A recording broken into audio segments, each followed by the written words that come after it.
Hello दोस्तों, नमस्कार। रामबाण क्लासेज के डिजिटल मंच पे आपका स्वागत है और मेरा नाम है बलराम योगी। और जैसा कि पिछली क्लास में मैंने आपको बताया था कि अपनी जो अगली क्लास होगी वो बूंदी के हाड़ा राजवंश के बारे में होगी। किस प्रकार बूंदी में हाड़ा शासकों के द्वारा शासन किया गया और किस प्रकार अपने एक साम्राज्य का निर्माण किया गया। और वैसे आपको पता होगा, अगर शौर्य में देखा जाए तो मेवाड़ के शासकों से कुछ कम नहीं है। कहाँ के शासक? बूंदी के हाड़ा शासक। जैसे बूंदी की कुछ प्रसिद्ध हाड़ा वीरांगनाएं थी। जैसे बात करें अपन सहल कंवर की, उसके अलावा हाड़ी रानी, कर्मावती, या बहुत सी किताबों में अपन को कर्णावती भी देखने को मिलता है। तो इस प्रकार अपन इन सब बातों की चर्चा करेंगे, कैसे बूंदी का विस्तार किया गया, किसके द्वारा बूंदी में हाड़ा राजवंश की स्थापना की गई। तो इन सब बातों के बारे में आज अपन इस क्लास में चर्चा करने वाले हैं। तो आज की अपनी ये जो क्लास है ये बूंदी के हाड़ा राजवंश के बारे में है।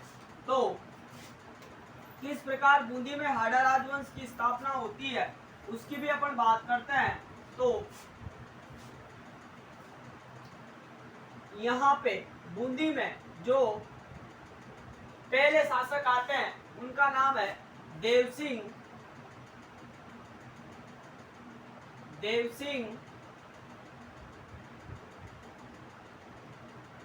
हाड़ा।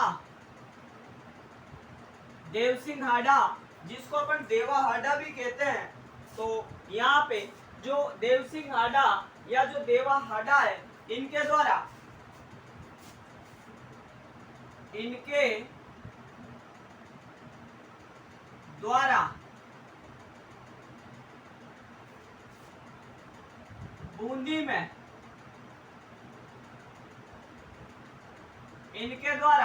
बूंदी में हाड़ा राजवंश की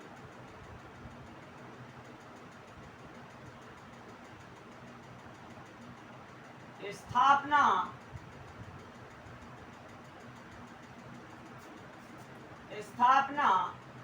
की गई।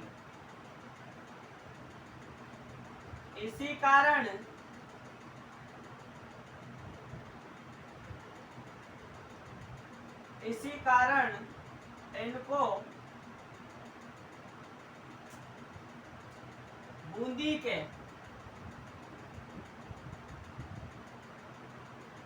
कारण इनको बूंदी के हाड़ा राजवंश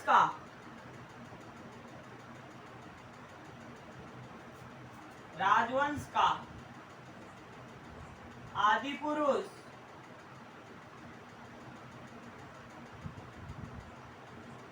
मूल पुरुष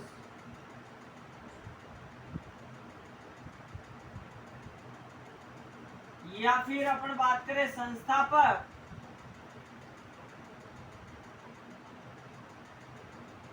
कहा जाता है।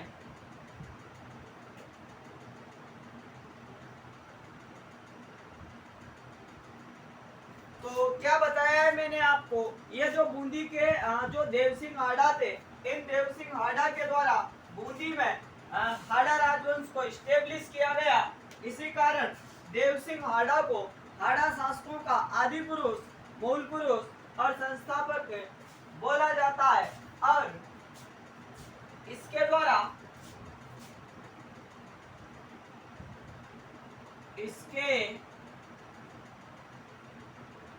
द्वारा बूंदा मीणा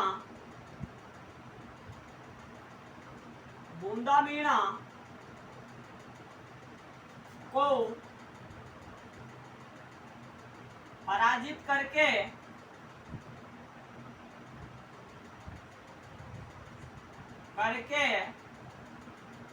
बूंदी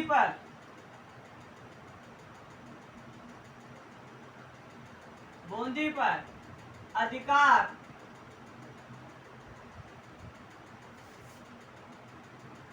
इसके द्वारा बूंदा मीणा को डिफीट करके बूंदी पर अधिकार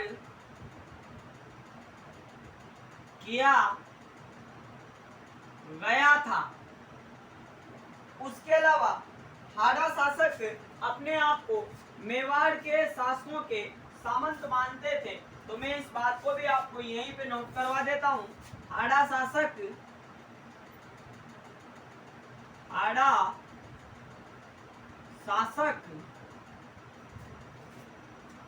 स्वयं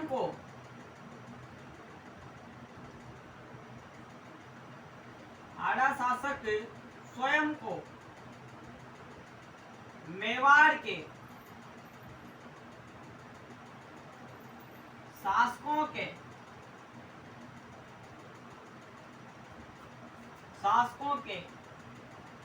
सामंत मानते थे।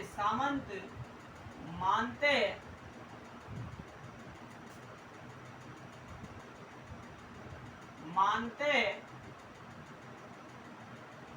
थे। क्या मानते थे? सामंत मानते थे अपने आप को। यानी ये जो हाड़ा शासक थे, ये अपने आप को जो मेवाड़ के जो शासक थे उनके क्या मानते थे? सामंत मानते थे। उसके अलावा बात करें अपन तो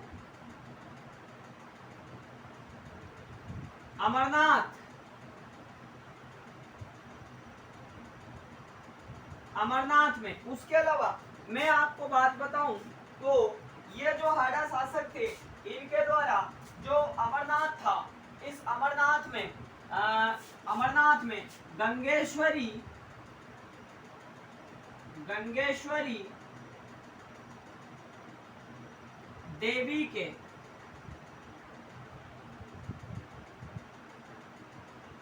मंदिर का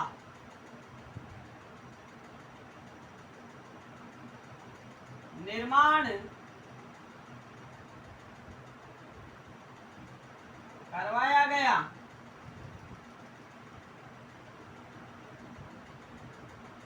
क्या बताया मैंने आपको? ये जो देव सिंह हाड़ा था, इसके द्वारा अमरनाथ में गंगेश्वरी देवी के मंदिर का निर्माण करवाया गया था। आगे बात करें तो इसके द्वारा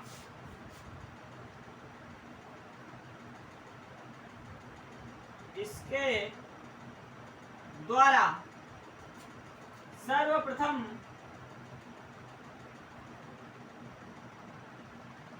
बूंदी को अपनी कैपिटल मतलब राजधानी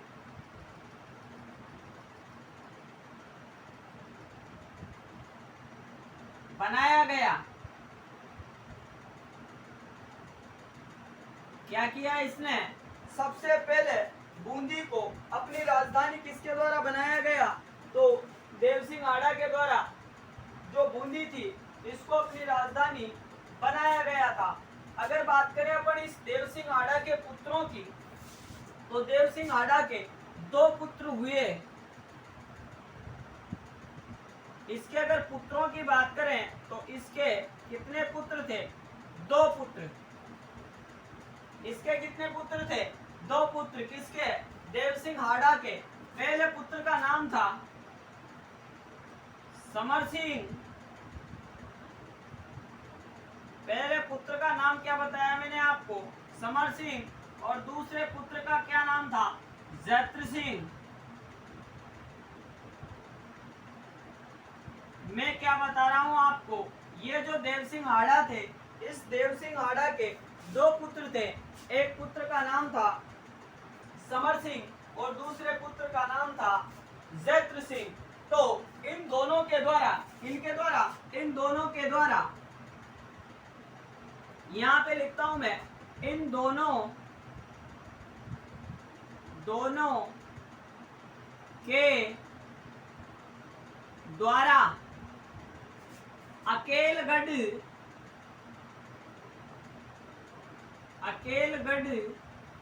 के युद्ध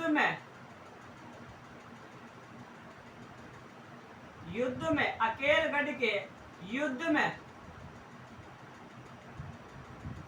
कोटिया भील को पराजित करके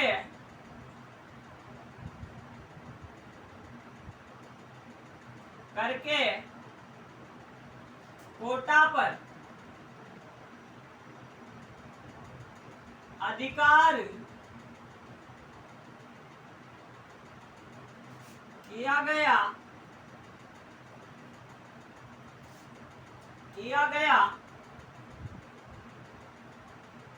तथा कोटा को हाड़ा वंश की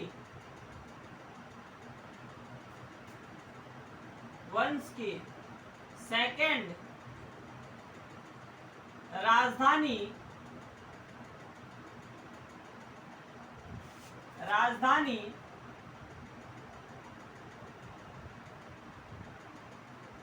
बनाया गया।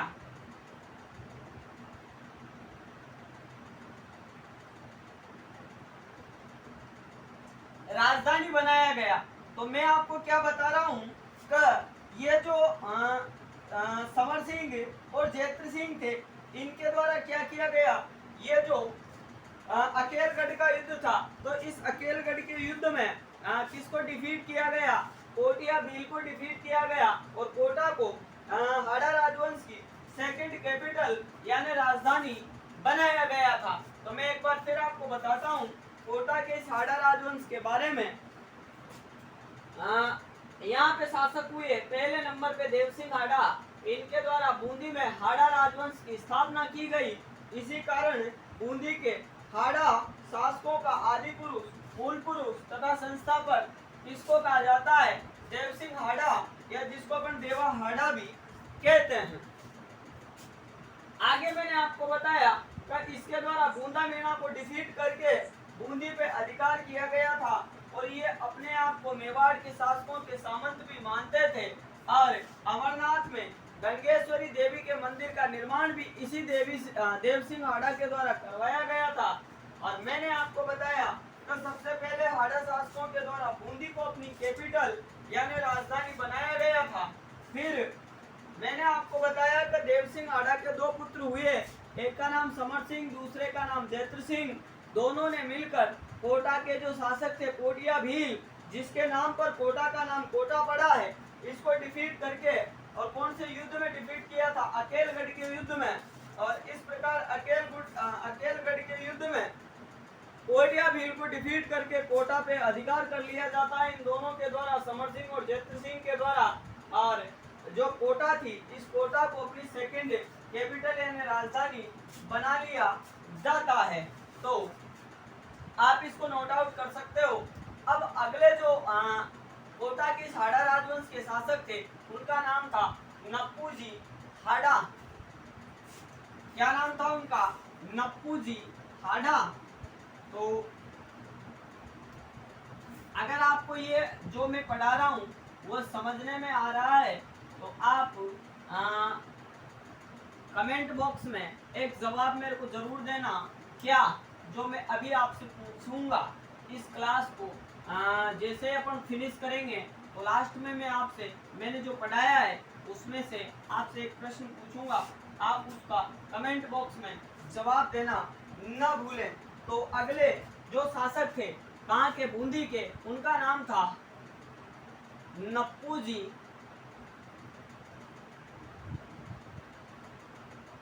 हाड़ा। कौन से शासक, नप्पू जी हाड़ा। तो इनके समय में क्या होता है, इनके समय में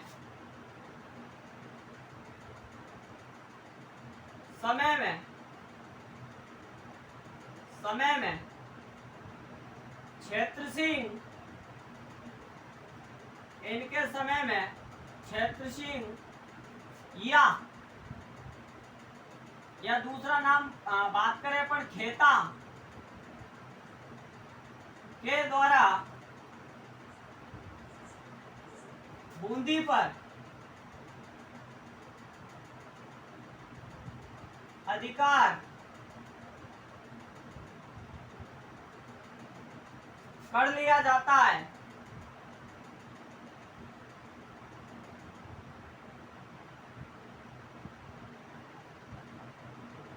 क्या बताया मैंने आपको, जो नप्पूजी हाड़ा है, जो बूंदी के शासक हैं, इनके समय में क्षेत्र सिंह या खेता जो मेवाड़ के शासक थे, इनके द्वारा बूंदी के ऊपर अधिकार कर लिया जाता है। उसके अलावा बात करें तो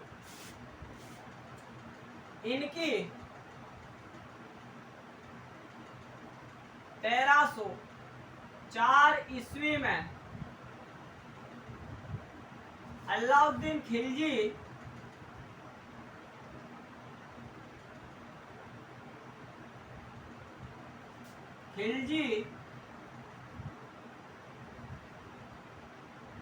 के विरुद्ध युद्ध के दौरान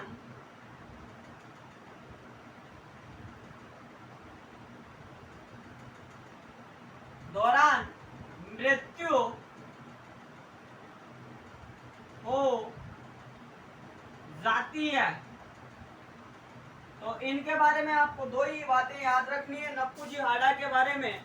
क्या इनके समय में जो मेवाड़ के क्षेत्र सिंह या खेता थे, इनके द्वारा बूंदी के ऊपर अधिकार कर लिया जाता है, और इस नप्पूजी हाड़ा की 1304 ईस्वी में अलाउद्दीन खिलजी के विरुद्ध अटैक के दौरान इनकी मृत्यु हो जाती है।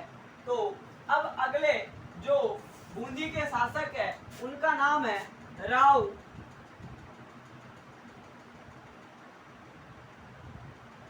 बरसिंह हाड़ा। अगले शासक कौन? राव बरसिंह हाड़ा। तो इनके बारे में आपको एक बात याद रखनी है, क्या इनके द्वारा बूंदी में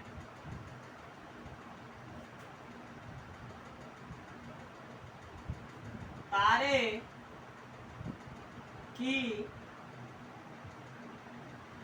आकृति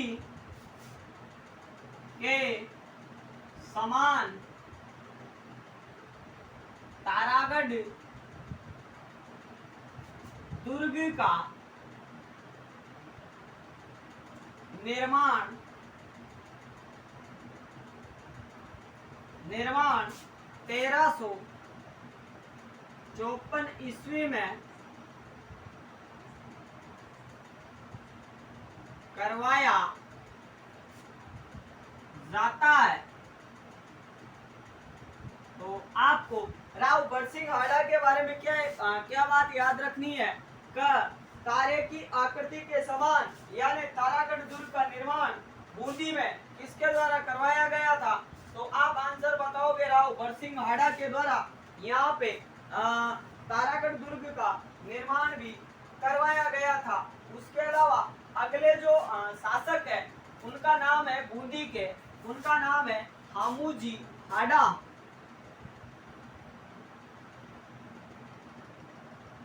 हामूजी हाड़ा। तो इनके समय में क्या बात याद रखनी है आपको? इनके समय में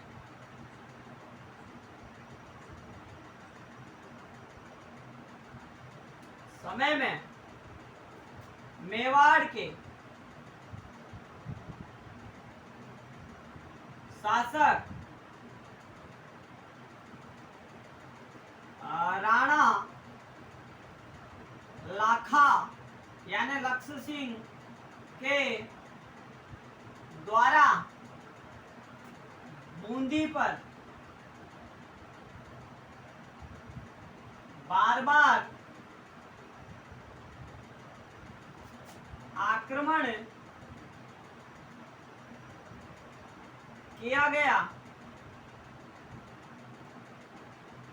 लेकिन असफल रहे। लाखा असफल रहे।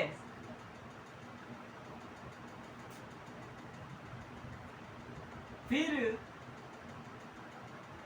लाखा ने नकली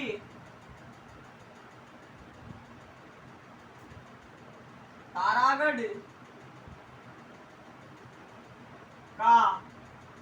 निर्माण करवाकर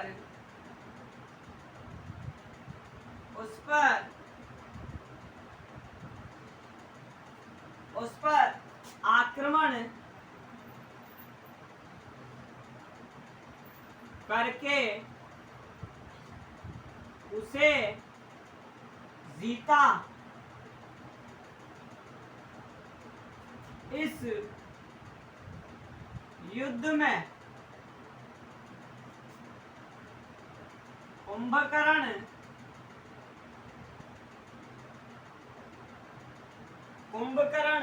हाड़ा ने अपनी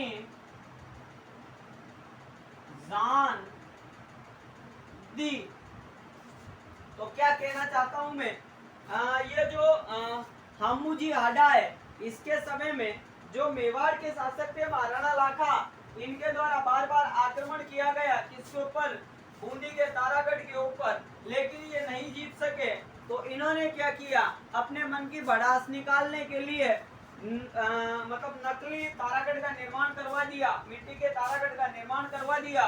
फिर उस नकली तारागढ़ के ऊपर आक्रमण किया गया और उसमें इन्होंने विजय प्राप्त की और इस युद्ध में कुंभकर्ण हाड़ा को अपनी जान भी देनी पड़ी थी।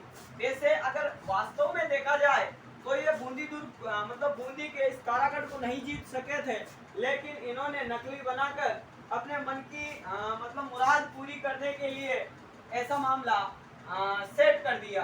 तो इसके पश्चात में अगले जो हाड़ा राजवंश के शासक थे उनका नाम था नारायण दास हाड़ा। तो अगले शासक कौन, नारायण दास हाड़ा,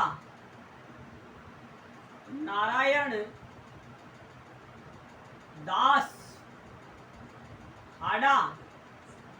तो इस नारायण दास हाड़ा के द्वारा क्या किया गया, आपको पता है कि खानवा का युद्ध हुआ था 17 मार्च 1527 को भरतपुर जिले की रूपास तहसील के अंतर्गत। तो उस खानवा के युद्ध में सांगा का साथ दिया था, ये बात आपको याद रखनी है। खानवा के युद्ध में संग्राम सिंह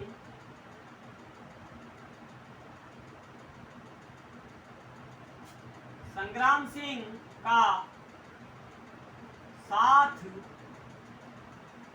दिया था।